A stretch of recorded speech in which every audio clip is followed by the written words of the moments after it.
Very good morning, 10:21. This is Britain's Newsroom with me, Bev Turner, and Andrew Pearce down in Brighton at the TUC conference where Sir Keir Starmer will be talking in about 40 minutes or so.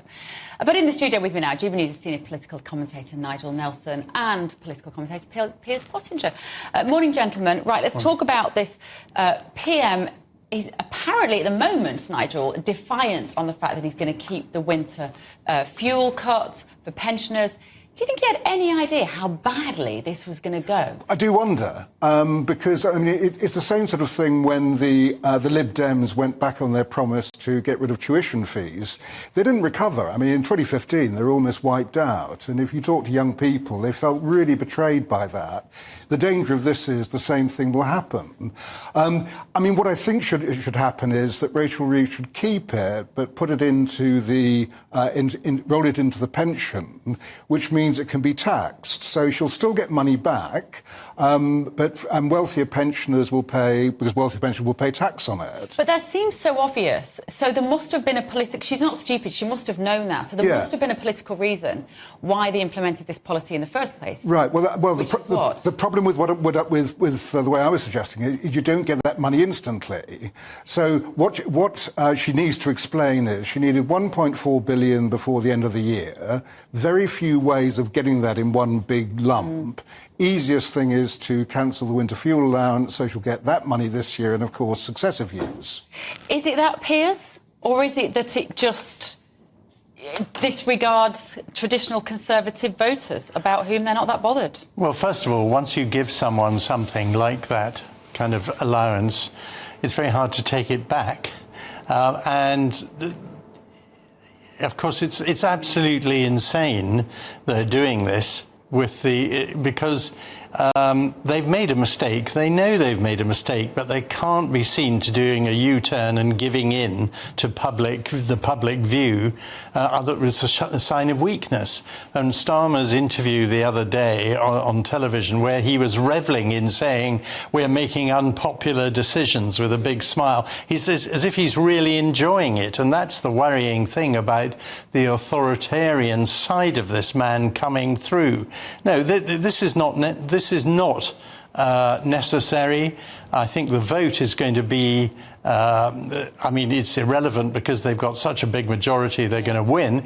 But there will be some rebels. I find myself for the first time ever agreeing with Diane Abbott, who's against this, and at least has the courage to vote against it. What I think Nigel and I would agree, MPs who abstain on this are cowards and letting down their constituents. If I have an MP I've voted for, I expect them to vote on the big issues in the House. That's what they're there to do. By abstaining, or even worse, some of them keeping away today so they don't have to vote, it's just another form of abstention. But they're cowards, and I think there'll be 30 or 40 of them, but Starmer will still have a victory. And this very unfortunate attack on pensioners, it's only the first, mind you, because there's already trade unions and the left-wing think tanks like the Resolution Foundation are suggesting that Rachel Reeves goes further on pensions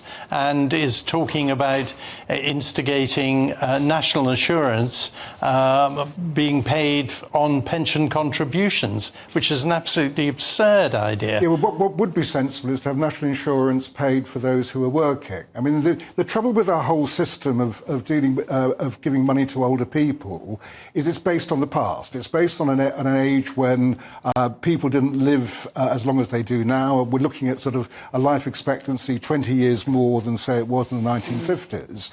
So on that particular point, at the moment, after 60, you don't pay national insurance. Yet 1 in 3 over 66 over 66 men are working, and 1 in 4 over 66 women, at least doing some paid work. As far as I can see, why shouldn't they pay national insurance? Yeah. And the same thing applies. We have a system whereby we get free prescriptions at 60, and a lot of concessionary travel or even free travel. And you begin to think at 60... And 60 is still young. 60 is 50. 60 is young. You're earning the same amount of money as you did at 59. So why aren't aren't those things coming in Yeah. at retirement age at 66, Yeah. which would save a great deal of money? But I think exactly, Nigel. You see what Rachel Reeves is doing here, like the Bridget Phillipson did with the absurd VAT on public schools, is tinkering at the edges. They ought to be looking at the bigger picture and being brave enough. They've got a big enough majority to do serious things. The demographic is changing, has changed. One looks at the retirement age, it's probably far too low. It should be maybe 70, and it will be soon. It's going up to 68 very shortly. It is, but I mean, I think it'll go up to 70. It'll have to go up to 70 because we're still behind catching up. And in other European countries, of course, it's much worse. In France, when they tried and put up the retirement age, everyone hit the streets and there was almost a revolution. But the French like doing that. I have a history of it. But no, I mean, Rachel Reeves is just tinkering around all this, and of course, blaming everything on the Conservatives. I think we're all fed up with that now. Let's look at the future and and also, for goodness sake, where is the growth they talked about in the election campaign? Well, Where's that going to come from? Nothing this Chancellor is doing is in any way encouraging British business, encouraging people to go back to work, which is what so many of them should be doing. 10 million people in these figures today of working age who aren't earning anything as well. That's still an issue, isn't it? And a record number of wealthy and super wealthy who are leaving. Moving. You must know people, Piers. Sure. You hang out with the super wealthy. How many do you know who are getting Well, I know three people who have gone. Really? And would you consider them to be? And one of them's one of the heads of one of the biggest investment firms in this country, and he has taken him. I mean, he's sold his house and he's moved a lot of his money out of this country.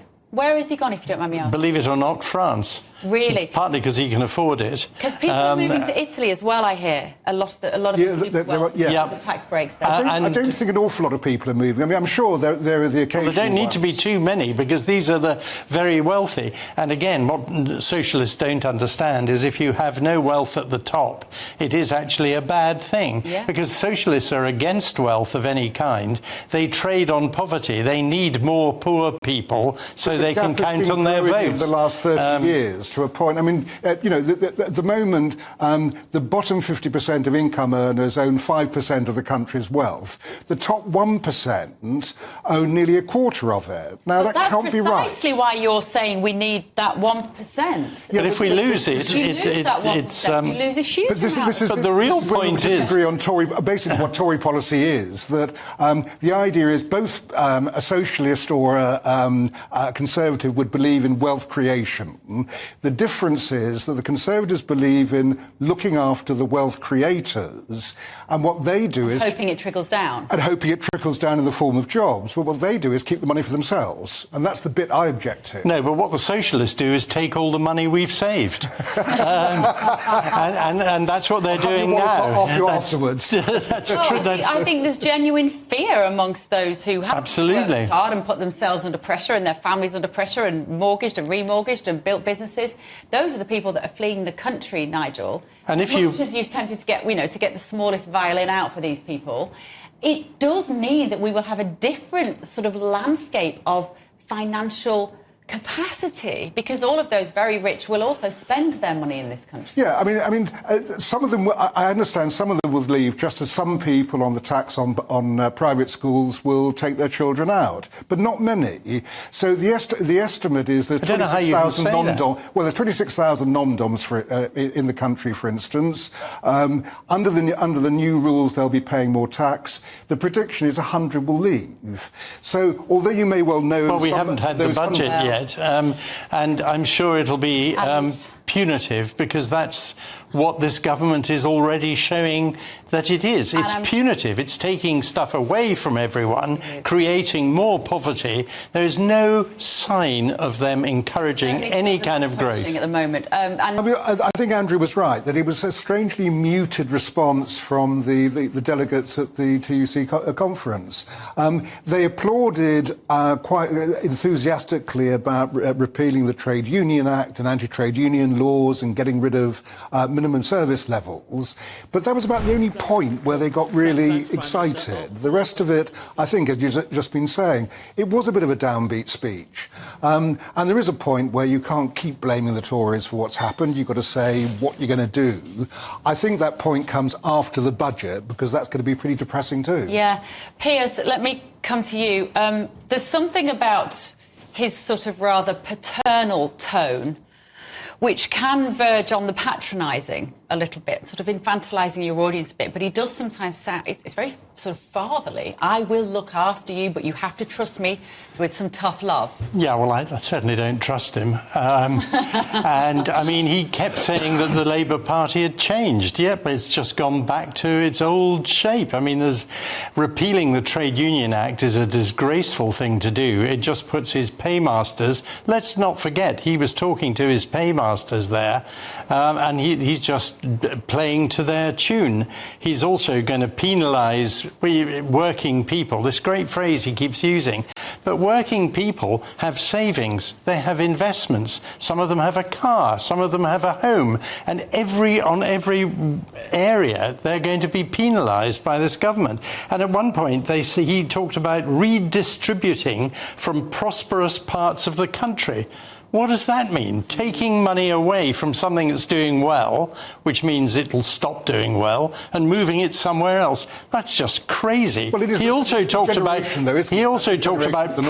productivity gain of fairness. That again shows how, like most of the cabinet, he has no understanding of business at all. None of the cabinet actually worked in business. You've got a couple of lawyers, and the rest of them were just Labour apparatchiks. There's no understanding of British business in this cabinet at all, and that speech was certainly lackluster. It was actually, I thought it went down like a lead balloon. I mean, you'd have thought he's delivered for his paymasters. You thought they'd be cheering him. They weren't. And so I think he's building up, and he's already got the first sign of rebellion today with the winter fuel allowance vote. Admittedly, it'll only be small and token, but nevertheless, I think he could end up with, because there comes a point where he can't keep giving the paymasters more and more money, because even he realises that'll bust the country completely. Wouldn't you be more worried if they were on their feet giving him a standing ovation?